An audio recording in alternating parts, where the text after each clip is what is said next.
السلام علیکم ورحمت الله. هیله لرم چې ټول ورته جوړ او روغ یاست. ملګرو، نن بیا د یوې نوې ویډیو سره راغلی یم. هغه دا چې په دې ویډیو کې به تاسو ته په دې اړه معلومات درکړم چې څنګه کولی شو د خپل واتساپ ډیټا د نورو خلکو د لاسوهنې یا د کتلو څخه وساتو. یعنې په دې ټریک سره موږ کولی شو چې د خپل واتساپ ډیټا محفوظه وساتو.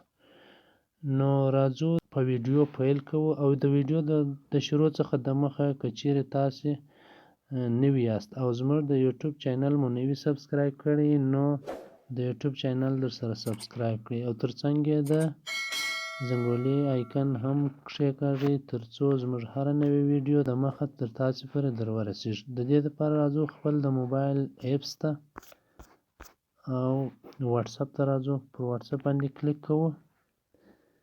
پر واتساپ چې مو کله کلیک وکړئ نو دلته موږ ته د واتساپ د عمومي صفحه را خلاصیږي. دلته په دا کونج کې پر دا 3 ډاټ باندې کلیک کوو. پر دې چې مو کلیک وکړئ دغه صفحه را ته را خلاصیږي. په دې پای کې پر د سیټینګ باندې کلیک کوو. کله چې مو پر دې کلیک وکړئ نو یو بله نوې صفحه را ته را خلاصیږي. په دې کې پر دا دوم آپشن باندې دا د کلپ نښان چې دی ورسره پر دې باندې کلیک کوو. کله چې پر دې کلیک وکړئ یو نوې صفحه را ته را خلاص شول چې په دې صفحه کې لږ کښته راځو. کله چې کښته رالو نو دلته ایف لاک نوشته دی، پر دا باندې کلیک کوو. کله چې پر دې کلیک وکړئ نو دغه یو بله صفحه به راته را خلاصه شي. کله چې دا صفحه راته را خلاصه نو دلته به یو نښان راته راښکاره شي چې تاسو پر واتساپ باندې فنګر لاک نه وي لګېدلی، نو دا به آف وي. نو کله چې موږ غواړو چې فنګر لاک پر ولګو نو دا به آن کوو. نو پر دې باندې کلیک کوو چې دا آن شي. کله چې موږ پر دې کلیک وکړئ نو دلته به دغه آپشن راته راښکاره شي، وایي خپل واتساپ ته فنګر پرنټ ور ولګوئ. که چیرې ستاسو د موبایل فنګر پرنټ پر سکرین باندې وي یا هم په بغل کې وي او یا هم شاته وي نو تاسو به خپل فنګر پرنټ ورکړئ. نو زما د موبایل فنګر پرنټ شاته دی، زه خپل فنګر پرنټ ورکوم. دا صفحه راته را خلاص شول. کله چې دا صفحه راته را خلاصه شي نو دلته موږ ته 3 آپشنه راکوي. په د 3 آپشنه کې موږ ته وایي، لومړی دانه راته وایي ته غواړې څنګه فنګر لاک یا کلپ خپل واتساپ ته ور واچوې. ایمیډیټلی یعنې سمدستي، دوهم 1 دقیقه وروسته، دریم 30 دقیقې او یا هم نیم ساعت وروسته.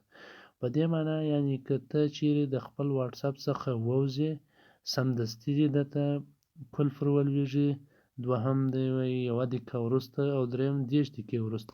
نو موږ وایو چې یا کله چې زه د خپل واتساپ څخه ووځم سمدستي دې زما واتساپ ته فنګر پرنټ یا کلپ ور ولوېږي. نو پر اول دانه باندې کلیک کوو. کله چې پر اول کلیک وکړئ نو د خپل واتساپ څخه د باندې وځو په مکمل ډول. دا د خپل واتساپ څخه راووتلو. اوس ګورو آیا چې زموږ واتساپ ته فنګر پرنټ ور لګېدلی دی که یا. موږ خو هلته سمدستي انتخاب کړی وي، یعنې کله چې موږ د خپل واتساپ څخه وځو سمدستي دې درته فنګر پرنټ لاک ور ولګېږي. نو اوس راځو چې کوو یې. کله چې پر واتساپ باندې کلیک وکړو نو دلته به دا دی موږ ته د فنګر پرنټ آپشن ښکاره شي، یعنې ستاسو واتساپ فنګر پرنټ اخیستی دی. دا یې د فنګر پرنټ په واسطه خلاص. یعنې دا ډېر ضروري او ډېر مهم دی چې باید هر کس خپل واتساپ ته فنګر پرنټ ولګوي ترڅو خپل واتساپ ډیټا لا ښه محفوظه ساتلی وي. نو دا و ملګرو یو ډېر ضروري معلومات چې تر تاسو پورې مې در ورسول. که چیرې ویډیو مو خوښه سوې وي نو لایک، کمنټ او شیر مه هېروئ. تر بیا پورې ښې چارې، ښه وخت، د خدای په امان.